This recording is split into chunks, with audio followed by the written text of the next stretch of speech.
Pang-abay. Magandang buhay, maligayang panonood dito sa Asignaturang Filipino YouTube channel. Sa araw na ito ay tatalakayin natin ang isang paksa sa Filipino na tinatawag na pang-abay. At kung bago ka pa lang dito, huwag kalimutang subscribe ang Asignaturang Filipino YouTube channel at pindutin ang notification bell button nang sa ganon ay updated kayo sa mga bagong aralin na aking i-upload 2 hanggang 3 beses sa isang linggo. At sa videong ito ay pag-aaralan natin ang tungkol sa pang-abay. Ano ang pang-abay? Ang pang-abay o adverb ay isang salita o lipo ng mga salita na nagbibigay turing o naglalarawan sa pandiwa, pang-uri o kapwa pang-abay. Mayroong 3 uri ang pang-abay. Sa pagkakataong ito, ang 3 uri ng pang-abay ay ating babalikan. Una, ang pang-abay na pamanahon. Pangalawa, ang pang-abay na panlunan. Pangatlo, ang pang-abay na pamamaraan. Ano ang pang-abay na pamanahon? Ang pang-abay na pamanahon ay nagsasaad ng panahon ng pagkakaganap ng pandiwa. Halimbawa, kahapon, bukas, sa isang linggo o tuwing Lunes. Ang pang-abay na pamanahon ay mayroon itong 3 uri. Una, ang pang-abay na may pananda.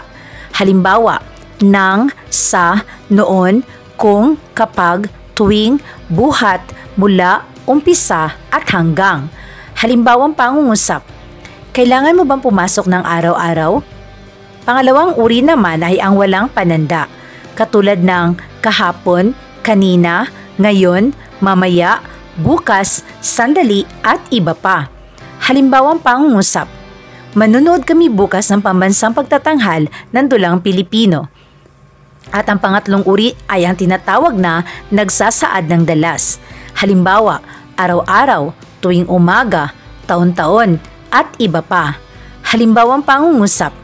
Tuwing buwan ng Mayo ay nagdaraos kami sa aming pook ng Santa Cruzan. At ngayon ay puntahan natin ang pangalawang halimbawa ng pang-abay. Ito ay tinatawag na panlunan. Ito ay nagsasaad ng lugar kung saan naganap ang pangyayari. Sa makatwid, ito ay nagsasaad kung saan ginawa, ginagawa o gagawin ng kilos sa pangungusap. Sa ibang pananalita, ito ay tumutukoy sa pook na pinangyarihan o pangyayarihan ng kilos sa pandiwa. Karaniwang ginagamit ang mga pariralang may sa, kina o kay. Ginagamit ang sa kapag ang kasunod ay isang pangalang pambalana o isang panghalip. Ginagamit naman ang kay at kina kapag ang kasunod na pangalan ay pangalang pantangi o pangalan ng isang tao. Halimbawa, maraming masasarap na ulam ang itinitinda sa kantina. Nagpaluto ako kina Aling Ingay ng masarap na mamon para sa kaarawan. At ang pangatlong uri ng pang-abay ang tinatawag na pang-abay na pamaraan. Ito ay naglalarawan kung paano naganap, nagaganap o magaganap ang kilos na ipinahayag ng pandiwa. Ginagamit sa ganitong uri ng pang-abay ang mga panandang ng nang, na, at ng na NG. Halimbawa nito ay magaling, mabilis, masipag, mabait at iba pa. Halimbawa, sinakalya ko ng mahigpit. Mga halimbawang pangungusap ng pang-abay na pamanahon. Una, nang dumating ako sa bahay, agad ako nagbihis para magpunta sa ospital. Pangalawa, sa bawat Pasko, naglalagay ako ng malaking puno ng Christmas sa sala ng aming bahay. Pangatlo, noon ako una nag-apply sa kumpanya na ito, kaya naman hindi ko malilimutan ang araw na yon. Pang-apat, kung mayroon kang kailangan na tulong, huwag kang magatubiling lumapit sa akin. At panghuli, kapag may nagtatanong sa akin ng direksyon, laging sinasabi ko ang mga landmark sa paligid. Ito naman ang mga halimbawang pangungusap sa pang-abay na pamamaraan.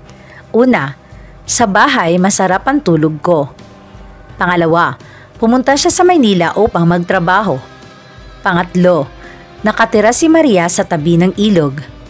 Pang-apat, nakita ko ang libro kay Pedro. At panglima, kinuha niya ang susi kay Lola. At bilang pangwakas, ang mga halimbawang pangungusap sa pang-abay na pamamaraan. Una, natulog siya na nakabukas ang bibig. Pangalawa, siya'y umalis na nakasimangot. Pangatlo, sinagot ni Juan ang kanyang nanay ng mahinahon. Pang-apat, niyakap ko siya ng mahigpit. At panglima, mataimtim siyang nagdasal para sa nalalapit niyang board exam. At dito nagwawakas ang ating aralin tungkol sa pang-abay. Muli, huwag kalimutang i-subscribe ang Asignaturang Filipino para sa karagdagang kaalaman. Maraming salamat po.